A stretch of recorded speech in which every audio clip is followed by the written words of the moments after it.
Bonsoir, merci d'être avec nous sur Journal de guerre. Au 217e jour de la guerre entre le Hamas et Israël, voici ce qu'il fallait retenir de la journée à 19 h, heure de Beyrouth.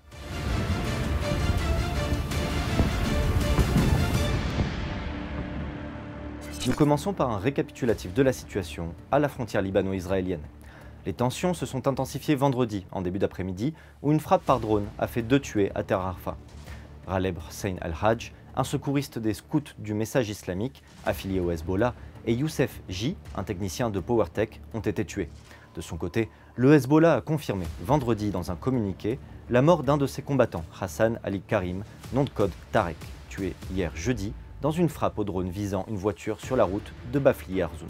Le Hezbollah a également affirmé avoir pris pour cible la colonie de Kiryat Shmona et la base de Khirbet Mahar en réponse à l'attaque contre Tahrir Rafah. À Gaza, quelques 30 000 personnes fuient chaque jour la ville de Rafah, menacée d'un assaut à grande échelle par l'armée israélienne. Ils sont déjà plus de 110 000 à avoir cherché refuge ailleurs sur les 3 territoires palestiniens, ont indiqué des responsables de l'ONU vendredi. Cet exode intervient suite à l'ordre d'évacuation de l'armée israélienne. Bilan humain depuis le début de la guerre à 19 h, heure de Beyrouth.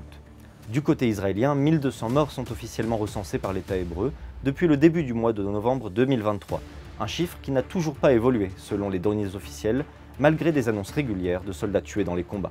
Le journal israélien Haaretz a toutefois rapporté que l'armée israélienne a partagé les noms de 4 soldats tués à Gaza, portant le nombre de soldats israéliens tués dans la bande de Gaza à 271. Du côté de Gaza, le ministère de la Santé a recensé près de 34 904 morts parmi les Palestiniens depuis le 7 octobre. En lien avec le conflit de Gaza, l'UNRWA, l'agence onusienne pour les Palestiniens, a annoncé jeudi soir fermer ses bureaux de Jérusalem-Est après que des, je cite, extrémistes israéliens, fin de citation, ont mis le feu à des zones en plein air de l'enceinte, a annoncé le patron de l'agence de l'ONU pour les réfugiés palestiniens. Par ailleurs, au sujet des manifestations estudiantines pro-palestiniennes aux États-Unis, la police américaine a démantelé tôt vendredi des campements de manifestants sur des campus du MIT et de l'Université de Pennsylvanie, 2 des plus prestigieuses universités aux États-Unis, et a procédé à plusieurs arrestations après des jours de tension. Enfin, Israël s'est qualifié pour la finale samedi de l'Eurovision de la chanson à Malmö, en Suède, où des milliers de personnes ont manifesté contre sa participation à ce concours en raison de la guerre à Gaza. Eden Golan, 20 ans, a décroché son ticket jeudi soir en effet avec la chanson Hurricane, dont la version initiale avait dû être modifiée car elle faisait allusion à l'attaque du groupe islamiste Hamas qui a ensanglanté Israël le 7 octobre. Sur le front diplomatique et humanitaire, au Caire, une session de pourparlers d'indirect visant à négocier une trêve et éviter un assaut à Rafah s'est achevée jeudi avec le départ des représentants d'Israël et du Hamas, sans accord selon le média Al-Qahira News, proche du renseignement égyptien.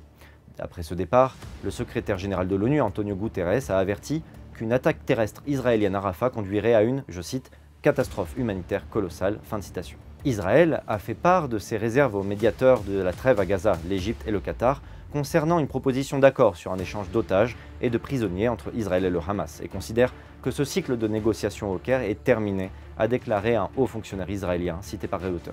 Autre nouvelle, l'Espagne, l'Irlande et d'autres pays membres de l'Union européenne prévoient de reconnaître un État palestinien le 21 mai prochain, a annoncé jeudi, en fin de journée, le haut représentant de l'Union européenne pour les affaires étrangères, Josep Borrell. En outre, l'Assemblée générale des Nations unies a voté vendredi en faveur d'une demande palestinienne d'adhésion à part entière à l'organisation. Toutefois, il est important de noter que cette décision reste symbolique, car les États-Unis ont le pouvoir d'opposer leur veto au Conseil de sécurité. Par ailleurs, le secrétaire d'État américain Anthony Blinken devait soumettre au Congrès dès vendredi un rapport très critique sur la conduite d'Israël à Gaza, sans pour autant conclure que ce pays ait violé les conditions d'utilisation des armes américaines selon le site Axios. Enfin, de nombreux experts indépendants de l'ONU ont dénoncé vendredi les attaques dont fait l'objet la Cour pénale internationale, en particulier venant d'Israël et des États-Unis, qui promeuvent une culture, je cite, d'impunité, fin de citation.